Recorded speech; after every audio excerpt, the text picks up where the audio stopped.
in kolegice, hvala za povabilo na Pedagoškem centru Republike Slovenije.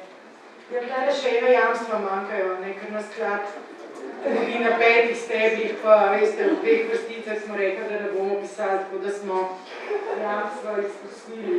Jih bom pa malček kasneje omenila, glede na to, da bi se po dnevnem redu že moral začeti silo.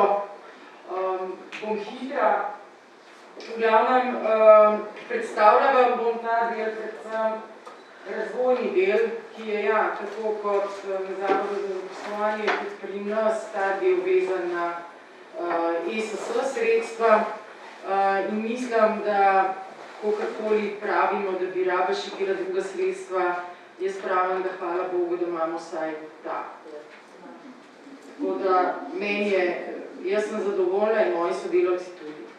Se pravi, v tem delu razvojnih programov delamo predvsem na krepitvi posameznikov, v enem delu sicer preko podjetij, v drugem delu imamo razpise, ki so tudi vezani preko, se pravi, na posameznike. Vendar vsa naša sredstva so v globalnem namenu namenjena izobraževanju in usposabljanju zaposlenih. Upam, da boste, ne Peter, tele poslovnice dane. Tako da boste pa lepo vse dobili. Se pravi, ukrepi so namenjeni delodajalcem, ravno za razvoj zaposlenih. Danes smo že tudi videli predstavnike 2 organizacij, da ta denar tudi oni potrebujejo. En del je naložba v bodoče zaposlene, to je del na področju štipendiranja. Mogoče v tem delu samo povem, sklad dodeljuje štipendije tudi za deficitarne poklice. Jaz sem tako povedala, da če ne bi delali promocije na terenu in sklad sodeloval na teh, kako se še temu rečejo, kariernih sejmih osnovnih in srednjih šol, pridemo pa tudi v vsak konec Slovenije, ne bi dodelili niti 1000 štipendij. Samo toliko. Tako da, ko pride prva prijava, jih imamo tam med 120 in 150, takrat začnemo delati na terenu in septembra pridemo do številke 1000 plus 5 minus 5. Tako bom rekla. Naslednja zadeva so pa nove kompetence in znanja, tako da 2 programa, ki jih mislim danes predstaviti, sta ta in v tem delu bi povedala še kakšno zadevo zraven. In sicer, danes je bilo v demografiji že marsikaj rečeno. Naš projekt za celovito podporo podjetjem za aktivno starjenje delovne sile je namenjen ravno temu. Danes smo se pogovarjali o različnih strategijah. V tem projektu je vključenih vsaj 7 strategij Republike Slovenije. Tako da, to je rezultat, se pravi, vsebina je bila narejena na podlagi strategij.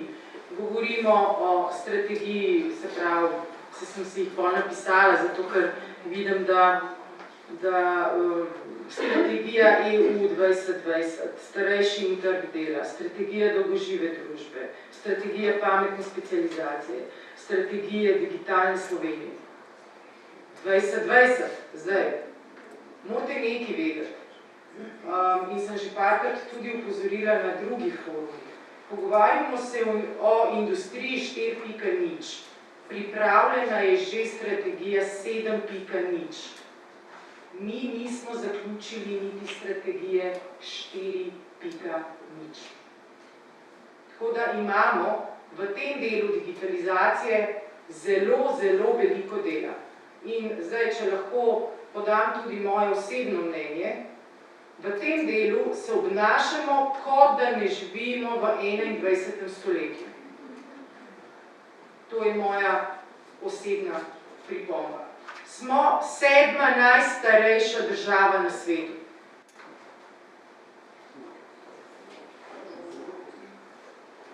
A to zvoni, ki je komu?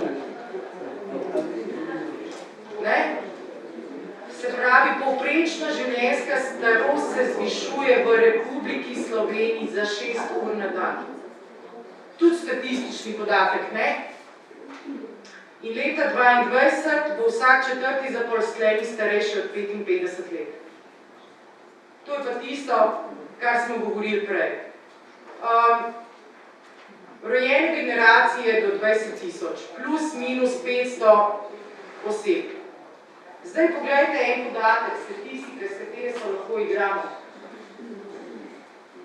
Ponovadi v generaciji je rojeno 50% deklic, je tako? Če želimo, da pridemo na raven generacije iz leta 1970, bo mora imeti vsaka deklica v generaciji rojeni, polovica, se pravi 9500 deklet, 4 otroke. In učinek se bo pokazal ne jutri, ampak čez 30 let. Če začnemo delati dobro. Vidu? Tako da nekaj smo že zamudili, ne? Dobro, to je naš projekt. Zdaj, danes je bilo zelo veliko povedano tudi o tem, da mogoče podatki ali pa učinkov naših programov ni. Lansko leto, se pravi 2018, je bil razpisan prvi razpis celovite podpori podjetjem. Vključenih je bilo 410 podjetij in 8000 starejših zaposlenih, se je izobraževalo in usposabljalo. Zdaj, projekt bi cel mogel temeljiti na temu, da delamo po 55, da se pravi, da vključujemo glede na OP, vključujemo generacijo starejše od 55 let. Mi smo se odločili, da bomo spustili nivo starejših na leto 45, se pravi dopolnjeno starost starejših od 45, tako da mislim, da 95% naše dvorane je v teh usposabljanjih že udeleženo. Tako da spet malo statistiko povemo, ne? Zakaj? Danes je bilo marsikaj rečeno, da nimamo motiviranih zaposlenih. Se pravi, govorimo o stigmi, ki jo želimo iz tega projekta umakniti. Ja, vprašamo se, zakaj so starejši zaposleni nemotivirani. Raziskava podjetja Mediana iz leta 2016 v okviru projekta Zlata nit, mislim, da je delala na vzorčni skupini čez 38 000 zaposlenih različnih starostnih skupin, je pokazala, da delodajalci nehajo vlagati v svoje zaposlene, kot te dopolnijo 42 let. In zdaj, a ne vsi, ki smo pedagogi in delamo na področju izobraževanja odraslih, vemo, kaj pomeni motivacija. Motivirati nekoga, ki se v svojem delovnem okolju ni počutil vrednega 20 oziroma 30 let, je zelo težko. In to je rezultat. V glavnem, imamo rezultate tudi v tem, da smo podelili 24 priznanj podjetjem, ki so pripravili odlično strategijo ravnanja s starejšimi zaposlenimi in pripravili smo katalog ukrepov, to je 60 ukrepov na področju ravnanja s starejšimi zaposlenimi. V ta del sodijo tako prilagajanje in zagotavljanje zdravega delovnega okolja, govorimo o različnih modelih medgeneracijskega sodelovanja, tako da rezultati so tudi v delu modelov, se pravi, jim je nastavljena pot rešitve in izobraževanje in usposabljanje.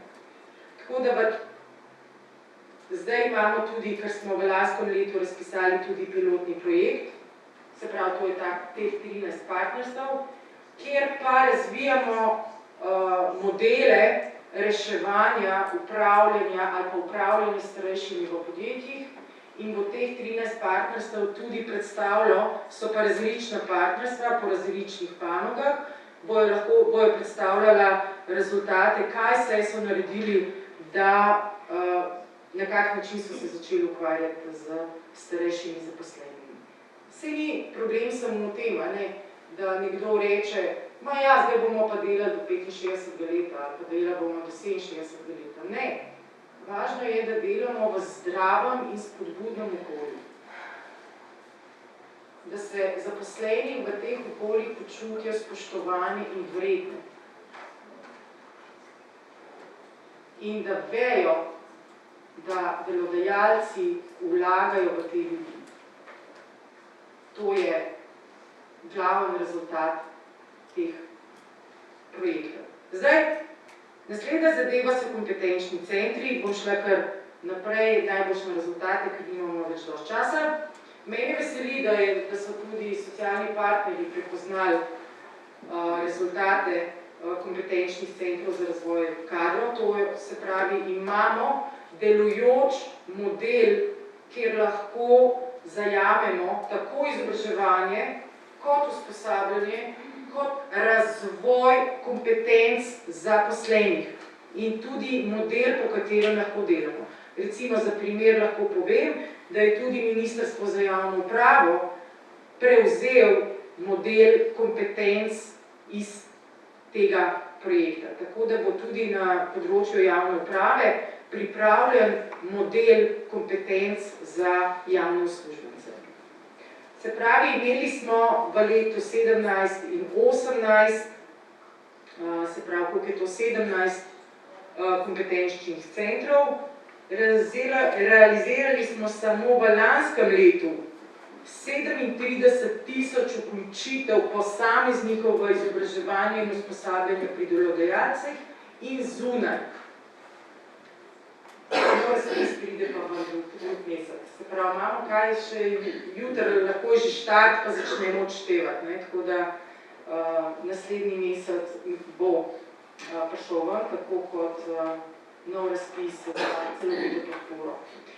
Bila sta pa še dva projekta v KOC-a, ta sta bila pa financirana iz integrale, to je bil KOC v lesarski industriji in KOC Design Management.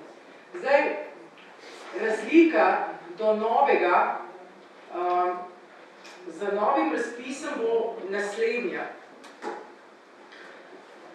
Iščemo v novih KOC-ih modele kompetenc oziroma kompetence prihodnosti. Se pravi, v novih kompetenčnih centrih bodo podjetja zavezane k temu, da iščejo profile prihodnosti, se pravi kompetence prihodnosti.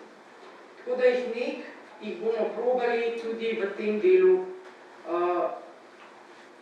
usmerjati, da pridemo do teh podatkov. Rezultati kompetenčnih modelov so se odražali tudi pripravljenih, so se odražali tudi na področju poklicnih standardov. Se pravi, Center za poklicno izobraževanje Republike Slovenije je vpogledal oziroma ima vse kompetenčne modele, tudi zaradi tega, ker mora obnavljati poklicne standarde na področju poklicnega in strokovnega izobraževanja. Tako da tudi v tem delu probamo disimilirati rezultate naših kompetenčnih centrov. Res pa je tudi, danes je bila dvakrat omenjena karierna platforma.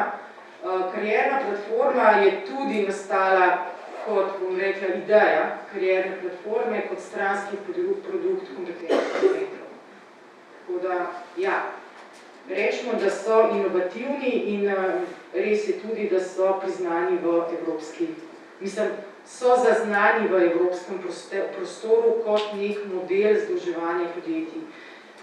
V tem razpisu, ki ga bomo ta mesec razpisali, je pa pomembno tudi to, da povezujemo kompetenčne centre z SRIP-i.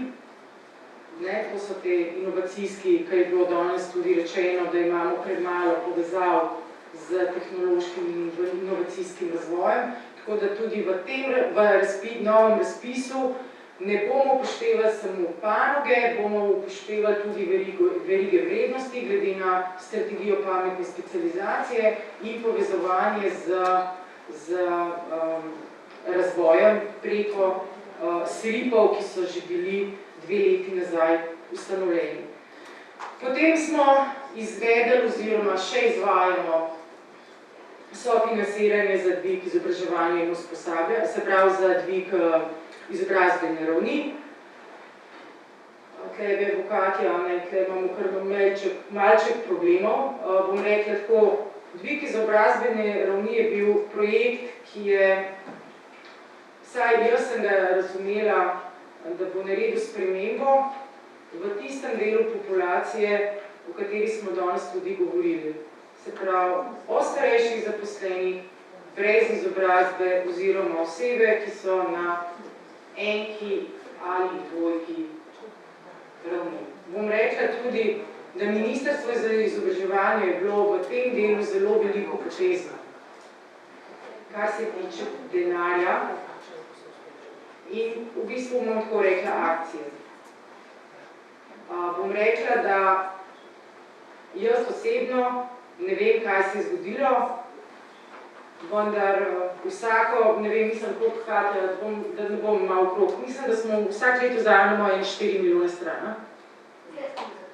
Smo že zaključili. Ampak štartali smo zelo motivirano iz zelo visokimi sredstvi in zdaj se znajdemo na tem, da mislim, da je do konca ostalo še koliko denarja, 2 milijona in tam nek do konca celotne perspektive. Pa še to ne vemo, če bomo do konca porabili, ampak bomo držali pesti in delali reklamo, da se bojo pisali. Po naslednjem projekt, ki je štartal tudi v letošnjem letu, takoj bom Jespin, se pravi so zaposleni, ki so pred izgubo zaposlitve in zopet naslavljamo tisto ciljno skupino.